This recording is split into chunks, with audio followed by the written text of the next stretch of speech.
For privacy reasons, names and places have been changed. This story is inspired by true events. On a sweltering morning in March 1998, 33-year-old anthropologist Dr. Owen Harper and his Aboriginal guide, Tommy Ngallera, embarked on what should have been a routine research expedition along the Roper River in Australia's Northern Territory. They never returned.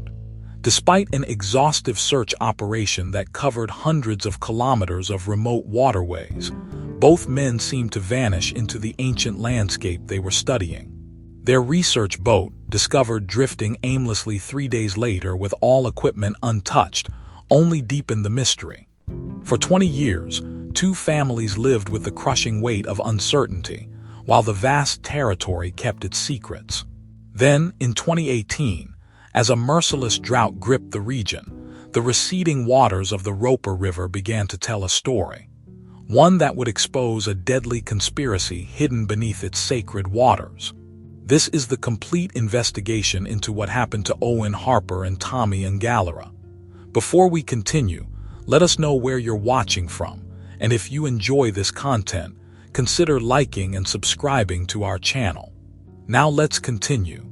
In the harsh beauty of Australia's Northern Territory, where ancient traditions meet modern research, the disappearance of Dr. Owen Harper and Tommy Ngallera began like any other day on the Roper River. The morning of June 15, 1998, dawned with typical tropical warmth as the two men set out to document traditional Aboriginal fishing methods that had sustained communities for thousands of years. Dr. Harper, a respected anthropologist from Australian National University, had spent months building relationships with the local Aboriginal communities. His partnership with Tommy Ngallera, a respected elder and expert in traditional fishing techniques, represented a perfect fusion of academic research and ancient knowledge. Their project aimed to preserve centuries-old fishing practices that were slowly fading from memory. The last radio contact came at 9:15 that morning. Harper's voice crackled over the satellite phone, describing their location near a sacred fishing site along a remote stretch of the Roper River. His excitement was palpable as he described the morning's documentation of traditional fish traps. Tommy could be heard in the background, speaking softly in his native language about the spiritual significance of the waters they were studying. 3 days later, their aluminum research vessel was found drifting aimlessly along a bend in the river. The scene puzzled even the most experienced search and rescue teams. The boat's engine was fully functional, with half a tank of fuel remaining. Their expensive research equipment lay untouched, cameras still contained fresh footage, notebooks remained filled with detailed observations, and their satellite phone sat in its waterproof case.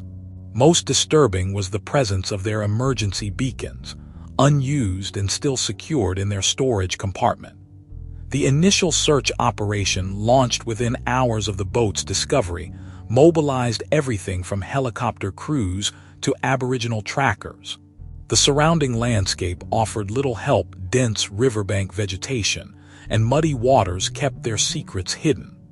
Local Aboriginal communities, led by Tommy's brother William Ngallera, joined the search efforts, using their intimate knowledge of the river's patterns and hidden paths. As days turned into weeks, the absence of any physical evidence defied explanation. No signs of struggle marked the boat's surface. No personal belongings had been scattered. The river's waters, usually generous with their bounty, refused to yield any clues about the fate of the two men who had devoted themselves to understanding its ancient rhythms. The disappearance sent shockwaves through both academic and Aboriginal communities. Dr. Harper had been on the verge of completing groundbreaking research that would have preserved crucial cultural knowledge for future generations. Tommy Ngallera represented one of the last direct links to traditional fishing practices that had sustained his people for countless generations. Local elders spoke of unusual changes in the river's character in recent years: fewer fish, altered water patterns, and a subtle shift in the delicate balance that had existed for millennia. These changes, initially dismissed as peripheral to the investigation, would later prove devastatingly relevant to understanding the fate of the two men. As the sun set each evening over the Roper River, search teams returned empty-handed, their frustration growing with each passing day. The mystery of how two experienced outdoorsmen could vanish without a trace haunted investigators. The river, which had been both provider and protector for countless generations, now seemed to harbor dark secrets beneath its surface. The disappearance of Harper and Engalera marked the beginning of a 20-year mystery that would challenge investigators, devastate families, and ultimately reveal a truth more disturbing than anyone could have imagined. Their last known coordinates marked not just the site of their vanishing, but the beginning of a story that would expose the devastating intersection of greed, environmental destruction, and the loss of ancient cultural heritage. As winter descended upon the Northern Territory, Detective Lisa Anderson found herself confronting one of the most perplexing cases of her career. The disappearance of Dr. Owen Harper and Tommy Engalera defied conventional investigation methods, with each new lead dissolving like morning mist over the Roper River. Anderson's first interviews with the Aboriginal communities along the river revealed a deep undercurrent of concern that went beyond the missing men. Elders spoke in hushed tones about changes in the water, about fish that no longer gathered in their traditional places, and about a heaviness in the air that hadn't been there before. At first, Anderson noted these observations as cultural context, not realizing they would later become crucial evidence. The research vessel itself presented a contradiction. Every piece of expensive equipment remained exactly where it should be, suggesting neither robbery nor accident. Anderson spent hours examining the boat's surface for signs of struggle, but the aluminum hull kept its secrets. The GPS unit's last recorded coordinates placed the vessel near a bend in the river known locally as Dreaming Waters, a site of profound spiritual significance to the Aboriginal people. Forensic analysis of the boat yielded frustratingly little. A few partial fingerprints matched only Harper and Engalera. Soil samples from the deck matched the riverbank composition where the men had last reported working. The satellite phone's call log confirmed their final communication at 9:15 a.m. on that Monday morning, with no signs of distress or concern in Dr. Harper's voice. Weather records for the day showed clear conditions with moderate humidity, typical for June in the territory. The river had been running at normal levels, with no unexpected currents or flooding that might explain an accident. The presence of untouched emergency beacons particularly troubled Anderson. Both Harper and Engalera were experienced outdoorsmen who knew the importance of these devices. Their failure to activate them in an emergency seemed impossible to reconcile with any accident scenario. William Engalera, Tommy's brother and a traditional owner of the land, became a valuable ally in the investigation. He guided Anderson through the complex network of billabongs and tributaries that fed into the main river system. His knowledge of traditional fishing grounds helped establish a systematic search pattern, but each day ended with the same result: nothing. As the investigation progressed, Anderson began mapping patterns of river usage. Commercial fishing operations, tourism boats, and local traffic all came under scrutiny.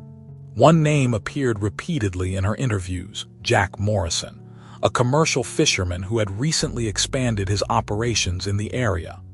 Local Aboriginal people mentioned seeing his boats in unusual places, often late at night.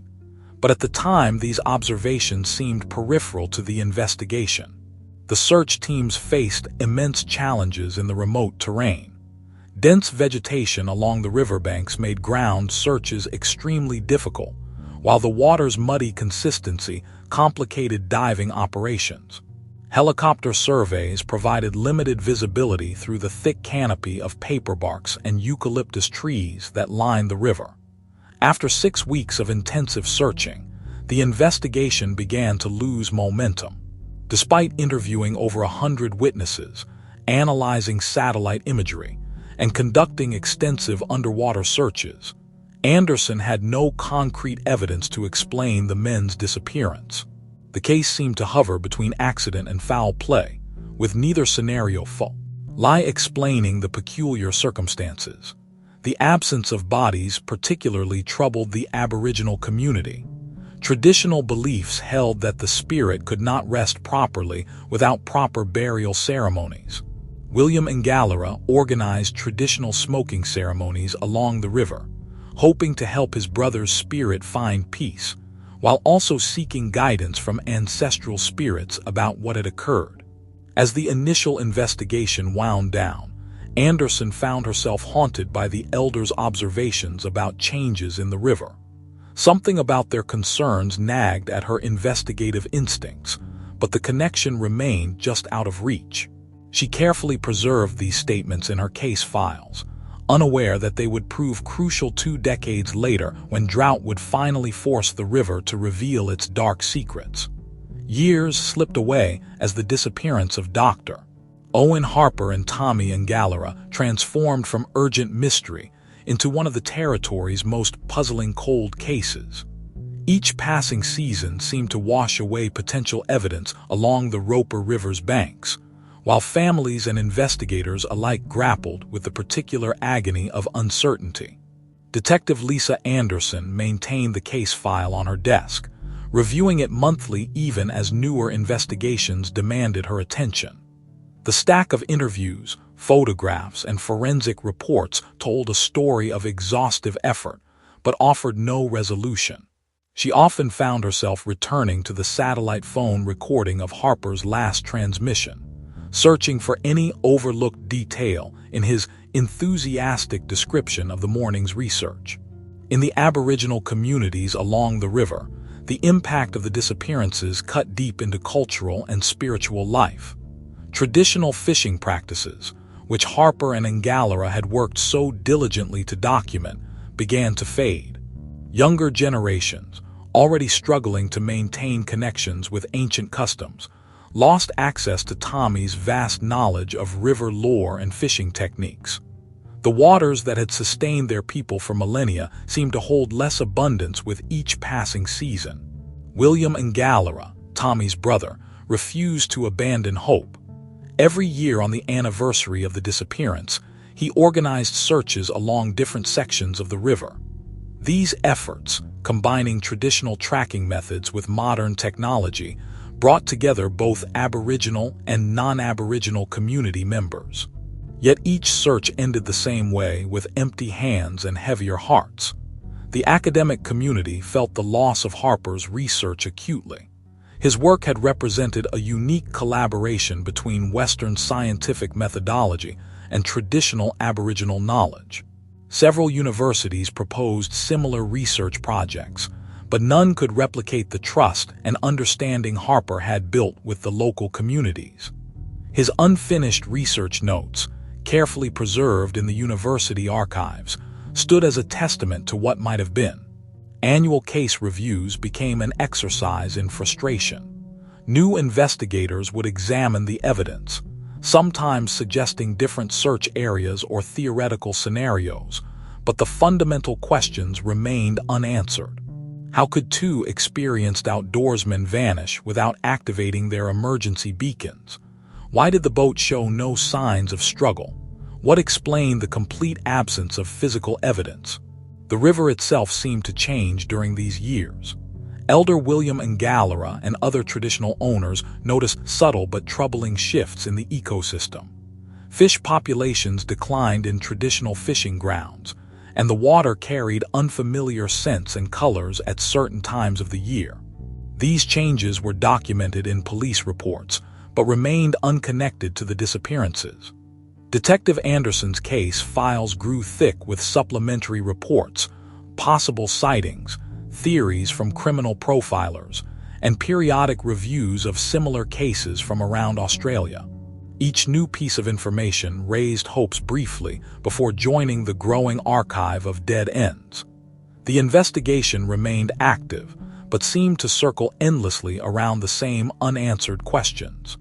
local fishermen developed new superstitions about the stretch of river where Harper and Ngallara had vanished.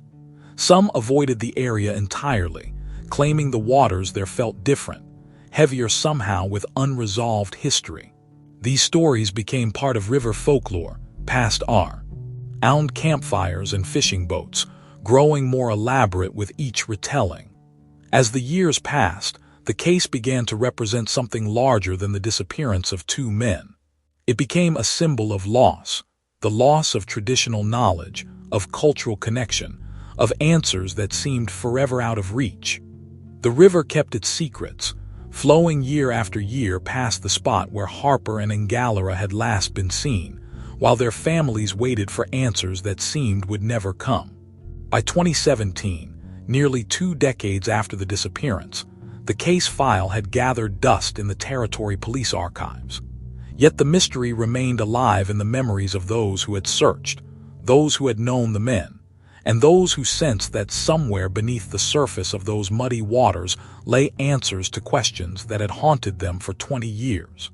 None could have predicted that the severe drought of 2018 would finally force the river to reveal its grim secrets, transforming a cold case into an active investigation that would uncover truths more disturbing than anyone had imagined.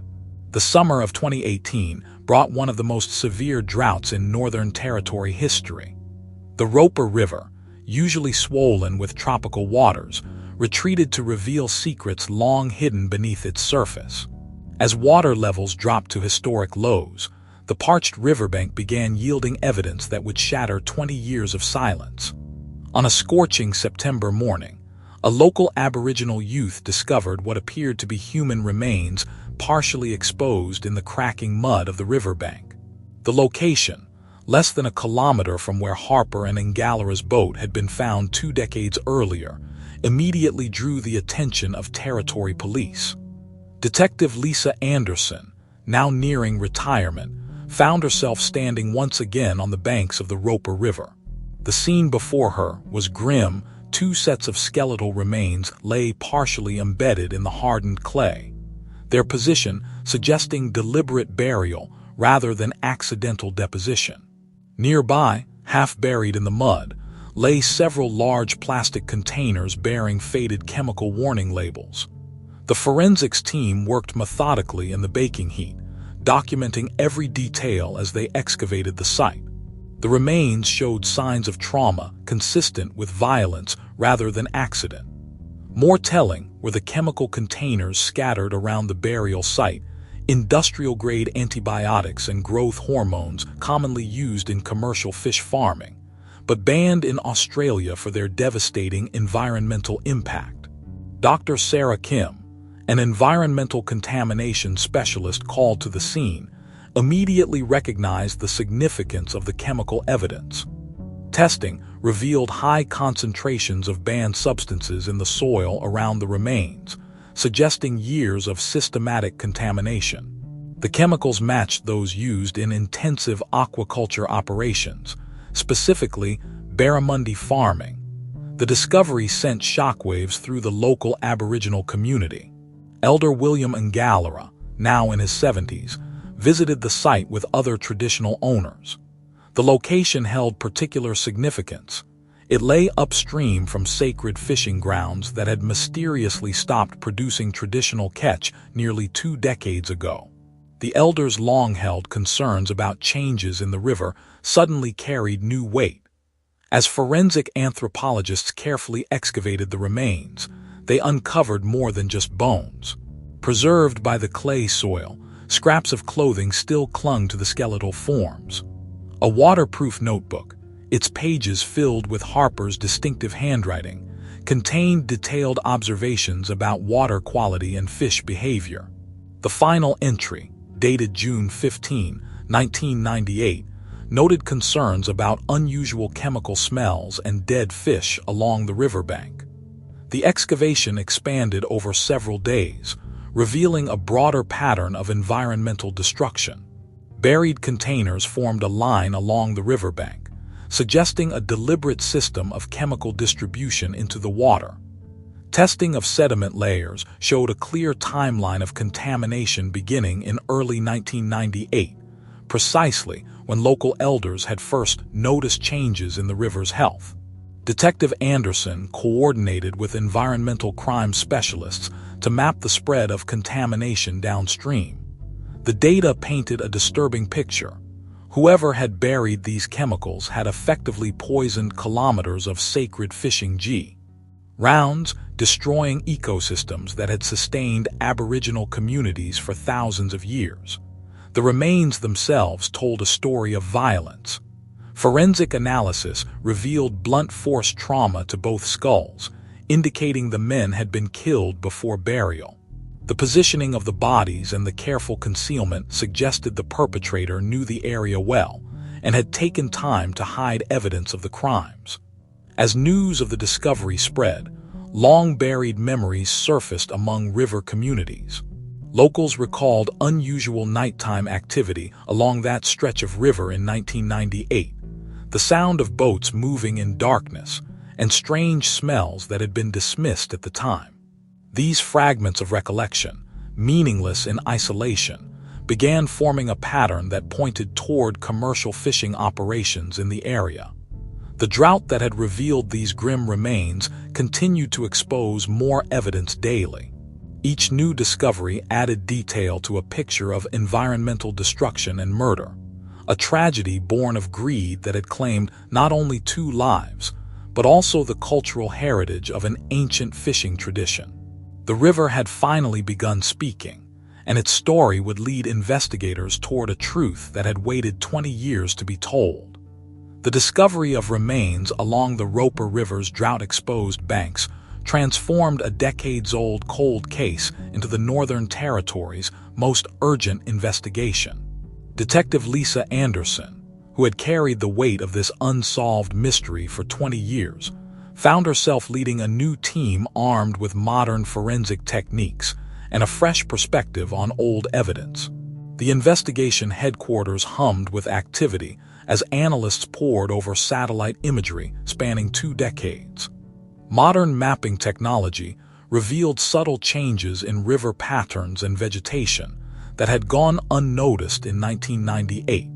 Of particular interest were several clearings along the riverbank that appeared and disappeared between 1997 and 1999, possible signs of temporary structures or equipment.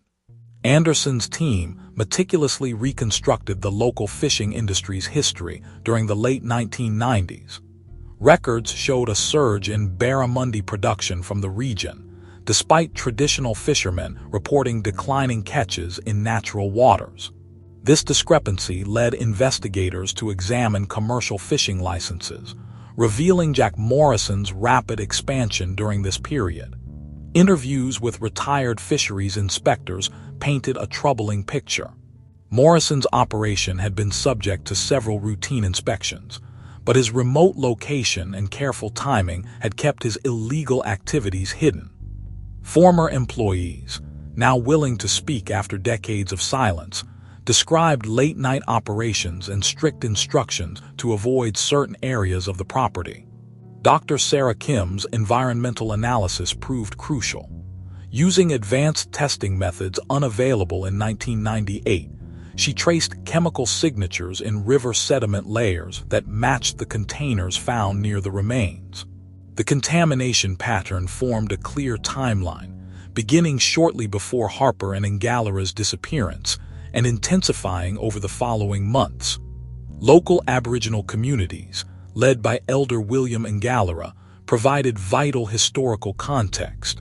They mapped locations where traditional fishing had suddenly become impossible, correlating perfectly with the spread of chemical contamination downstream from Morrison's operation. Their detailed knowledge of river patterns helped investigators understand how the pollutants had been distributed to avoid detection. The investigation team established a makeshift laboratory near the discovery site, where forensic archaeologists carefully excavated deeper layers of riverbank soil. Each layer told part of the story: chemical residues, altered soil composition, and traces of industrial activity that had been carefully concealed. Anderson's interviews now focused on Morrison's associates from the late 1990s. Several former employees described increasing anxiety in the days following Harper and Ngallara's disappearance. One recalled Morrison burning documents and equipment late at night, while another remembered urgent modifications to the property's river access points. As evidence mounted, the team reconstructed June 15, 1998. Harper's recovered research notes suggested he and Ngallara had documented significant changes in water quality near Morrison's operation. Their final GPS coordinates placed them within sight of Morrison's illegal chemical discharge points. The timing couldn't have been worse for Morrison. Their research would have exposed his entire operation. The investigation revealed how Morrison had adapted his operation after the murders, shifting locations and methods to avoid detection. His illegal farming operation had continued for years, though on a smaller scale, contributing to the gradual destruction of traditional fishing grounds along the river. Anderson coordinated with environmental crime specialists to document the full scope of Morrison's activities. The evidence showed a sophisticated operation that had caused millions of dollars in environmental damage while destroying sacred Aboriginal fishing grounds that had sustained communities for thousands of years. As the investigation progressed, Morrison's careful facade began cracking. His employees described increasing paranoia over the years, obsessive attention to river access points, and strange behavior during routine inspections. The weight of 20 years of guilt showed in his deteriorating relationships and increasing isolation from the community. The new investigation moved with methodical precision, building an airtight case that connected environmental crimes to murder. Each piece of evidence reinforced the other's chemical analysis, witness statements, financial records, and the preserved research notes of a dedicated anthropologist who had died trying to protect the river he studied. The truth that had remained hidden for 20 years was finally emerging from the mud of the Roper River, bringing justice within reach for two men who had died trying to protect an ancient way of life. The breakthrough in the 20-year-old case came not from a dramatic confession or a single piece of evidence, but from the careful analysis of Dr. Owen Harper's waterlogged notebook, preserved in the clay soil that had claimed his life. Forensic document specialists worked painstakingly to separate the delicate pages, revealing detailed observations that would finally expose the truth behind the murders. Harper's methodical entries painted a devastating picture of systematic water pollution. His final weeks of research documented increasing levels of dead fish, unusual water coloration, and chemical traces that he had initially struggled to identify. The anthropologist's natural curiosity had led him to collect water samples, carefully noting locations and times that now corresponded perfectly with Morrison's illegal discharge schedule. More damning were Harper's hand-drawn maps, showing points where traditional fishing had become impossible. These locations formed a clear pattern downstream from Morrison's operation. The young anthropologist had unknowingly documented the destruction of sacred fishing grounds, his scientific observations now serving as evidence from beyond the grave. Elder William Ngallara's testimony provided crucial context to Harper's notes. The traditional owner identified locations mentioned in the notebook, confirming that each site had been a productive fishing ground for generations before suddenly becoming barren in 1998. His knowledge of seasonal fish movements highlighted how Morrison's chemical dumping had disrupted patterns that had remained stable for thousands of years. Chemical analysis of soil samples taken from the burial site matched the substances described in Harper's notes. Dr. Sarah Kim's team identified specific antibiotics and growth hormones that Morrison had used in his barramundi farming operation. These chemicals, banned for their devastating environmental impact, had signature markers that survived in the river sediment, creating a timeline of destruction that aligned perfectly with Harper's observations. The final pages of Harper's notebook revealed his growing awareness of the environmental crisis. His last entry, written hours before his death, expressed urgent concern about the systematic poisoning of the river. Chemical signatures suggest deliberate contamination, he had written. Must report findings immediately. T agrees situation critical. The entry ended mid-sentence, as if the writer had been suddenly interrupted. Morrison's careful facade began to crumble when confronted with the scientific evidence. The recovered notebook provided investigators with precise locations, dates, and chemical compositions that matched perfectly with his operations records.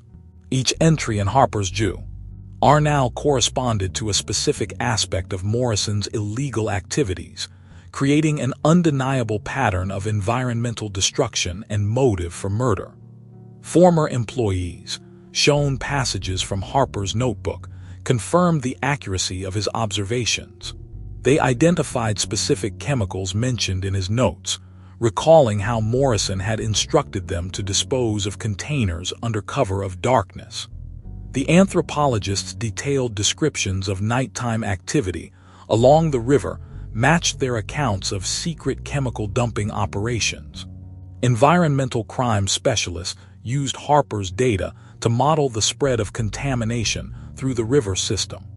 His careful documentation of water conditions and fish behavior provided crucial baseline data, allowing scientists to quantify the extent of damage to the ecosystem. The model demonstrated how Morrison's actions had systematically destroyed traditional fishing grounds, confirming the observations of Aboriginal elders. The notebook's final pages proved most crucial to the investigation. Harper had begun collecting evidence of specific environmental crimes, documenting violations that would have carried severe penalties. His growing understanding of the situation, clearly recorded in those last entries, established a clear motive for Morrison to silence both him and his Aboriginal guide.